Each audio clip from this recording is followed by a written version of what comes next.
Assalamualaikum guys, apa khabar semua? Welcome back to Bebel Story guys. Alright guys, tragedi yang melibatkan pesawat penumpang terkenal dekat Malaysia ni ada dua guys. Satu MH370 dan satu lagi adalah MH17. Dua-dua kes ni adalah kes besar gila-gila guys. Tapi korang tahu tak, pada tahun 1977 sebenarnya ada satu peristiwa kapal terbang Malaysia Airlines dirampas guys. Dan ini adalah sejarah tragedi pesawat penumpang terburuk yang pernah berlaku kepada Malaysia Airlines sebelum terjadi peristiwa MH370 dan juga MH17. So apa sebenarnya yang berlaku dalam kes pada tahun 1977 ni? Let's bebel the story.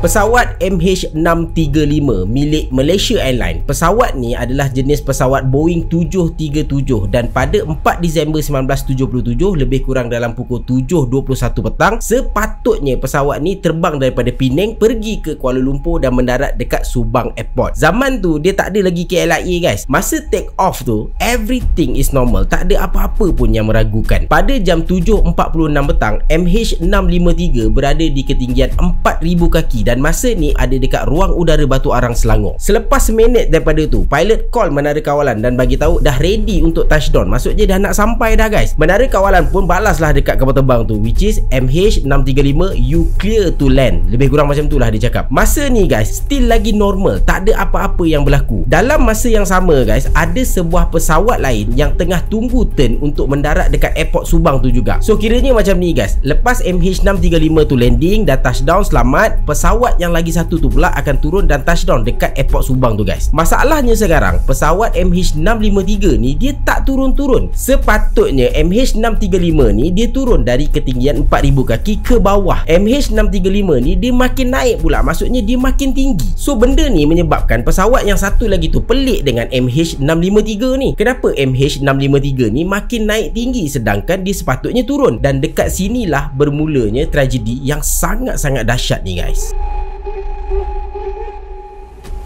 Bila MH653 ni melakukan sesuatu yang pelik, which is dia naik lebih tinggi dari ketinggian asal dia, pesawat yang lagi satu tu call MH653 ni dan tanya kepada kapten kapal terbang tu, kau ada problem ke bro? Asal kau naik lagi tinggi kau tak turun-turun lagi ni? Dan MH653 ni pun reply dekat pesawat yang lagi satu tu dan perbualan ni didengari oleh menara kawalan. Pilot 653 ni jawab, we have emergency on board. Maksudnya dia ada emergency dekat dalam kapal terbang tu. Tapi masa ni pilot dia tak bagi tahu emergency apa yang ada dekat dalam kapal terbang tu. 7.49 petang pilot MH653 bagi tahu dekat menara kawalan, maintaining 3,000 feet coming over Kuala Lumpur, beacon in 2 minutes, hijacker on board. Dekat sinilah baru pilot bagi tahu yang MH653 kena hijack guys. Menara kawalan yang dapat info ni daripada pilot terus dia buat prosedur untuk pendaratan seperti biasa dan diorang benarkan MH653 ni mendarat tanpa sebarang delay. Maksudnya tak ada apa-apa halangan untuk MH653 mendarat dekat Subang Airport tu guys. Tapi kemudian pilot MH653 ni bagi tahu dekat menara kawalan, we are proceeding to Singapore. Maksudnya pilot menukar arah laluan pesawat ke Singapura pula. Menara kawalan yang dapat mesej ni dia reply, dia orang faham dengan mesej yang diberikan oleh pilot tu dan dia terus call menara kawalan Singapura Airport untuk maklumkan apa perkara yang sedang berlaku sekarang ni. Menara kawalan dekat KL ni juga minta untuk dibenarkan MH653 ni terbang pada ketinggian 21,000 kaki. Pada 8.8 malam, Pusat Kawalan Menara Singapura memberikan kebenaran untuk terbang pada ketinggian 11,000 kaki. Tetapi seminit kemudian MH653 ni dilaporkan mula menurun. Pusat kawalan dia try untuk kontak balik dengan MH653 ni, tapi malangnya tak ada respon daripada pilot atas kapal terbang tu. Bila tak ada respon guys, kedua-dua pusat kawalan Singapura dan juga Kuala Lumpur ni diorang start untuk buat prosedur kecemasan. Pada jam 8.30 malam, diorang dapat detect yang MH653 sedang menuju ke Tanjung Kupang, which is area dekat Gelang Patah. Menurut saksi yang ada dekat darat, diorang nampak yang MH653 ni terbang dalam ketinggian yang sangat-sangat rendah dan semua lampu yang ada pada MH653 tu terpadam secara total. Tak lama lepas tu guys, diorang nampak yang MH653 ni menjunam jatuh ke daratan dan akhirnya terhempas diikuti dengan bunyi letupan yang sangat sangat kuat. Polis yang ada dekat kawasan berhampiran tu tak cakap banyak. Diorang dah dapat dah info lebih awal yang menyatakan ada pesawat kena hijack. Diorang terus hantar tim untuk buat operasi menyelamat dekat kawasan terhempas tu guys.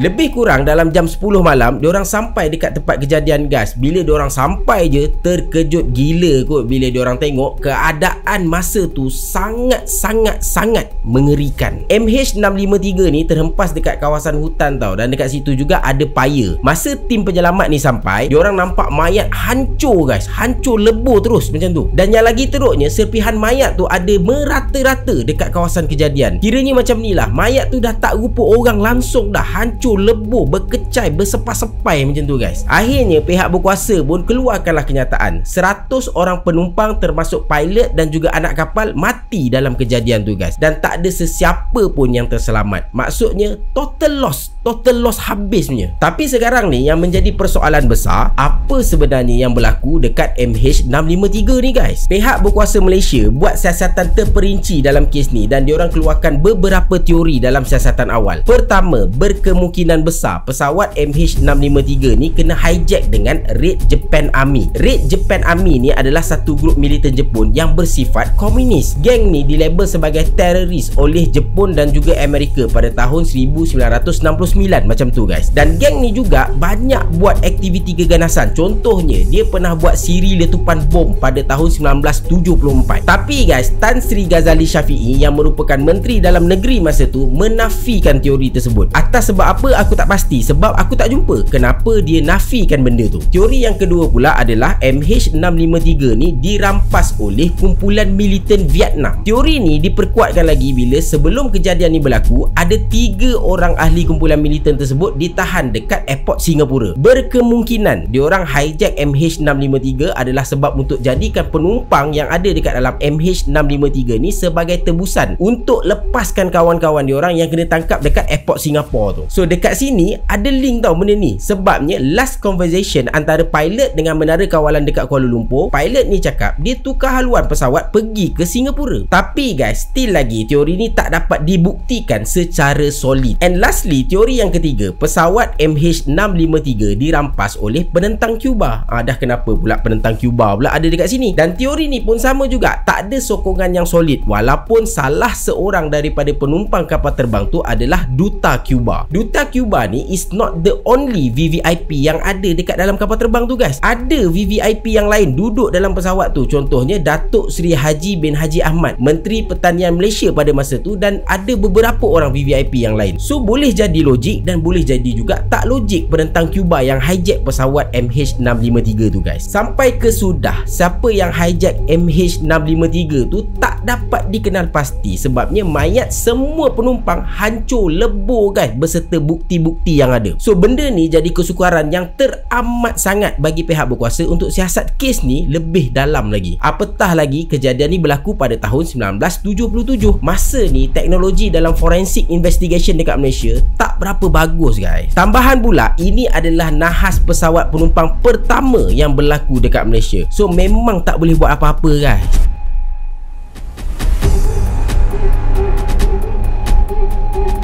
9 bulan lepas kejadian ni berlaku guys, siasatan terhadap kotak hitam pesawat MH653 didedahkan kepada umum. Dalam kotak hitam tu ada perbualan antara pilot dan orang yang hijack kapal terbang tu. Dalam kejadian tu juga terbongkar yang sebenarnya pilot ditembak sebelum kapal terbang tu terhempas. Macam aku cakap tadi, disebabkan mayat semuanya hancur, tak ada satu bukti pun yang boleh dijadikan petunjuk kepada siapa yang bertanggungjawab atas insiden ni. Pihak berkuasa juga menghadapi kesukaran dalam buat pengecaman mangsa, termasuklah si pelaku tu guys. Sebab apa? Mayat hancur lebur terus. Pada 9 Disember 1977, semua cebisan mayat ni dikutip dan ditanam dalam satu kubur khas dekat Jalan Kebun Teh, Johor Bahru. Dan sehingga hari ni, kes MH653 ni masih lagi menjadi misteri. Sebab apa? Sebab tak tahu siapa sebenarnya yang bertanggungjawab atas kes rampasan pesawat ni guys. Tapi boleh jadi juga kerajaan kita mungkin tahu sesuatu dan maklumat tu dia tak dedahkan kepada orang awam ataupun dekat dekat masyarakat umum sebab atas faktor keselamatan. Itu sekadar pandangan peribadi aku, boleh jadi betul dan boleh jadi juga salah guys. Tapi yang pentingnya sekarang kita dah tahu, bukan sahaja kes MH370 tak settle lagi yang menjadi misteri sampai ke hari ini, bahkan kes MH653 juga masih belum terungkai. Itu sahaja yang aku boleh bagi dekat dalam video kali ini. Semoga semua roh mangsa pesawat MH653 dirahmati dan diampuni oleh Allah Subhanahu Wa Taala. Kita jumpa lagi at the next video. Jangan lupa untuk like dan juga share video ni, dan yang baru jumpa Bebe Story jangan lupa subscribe.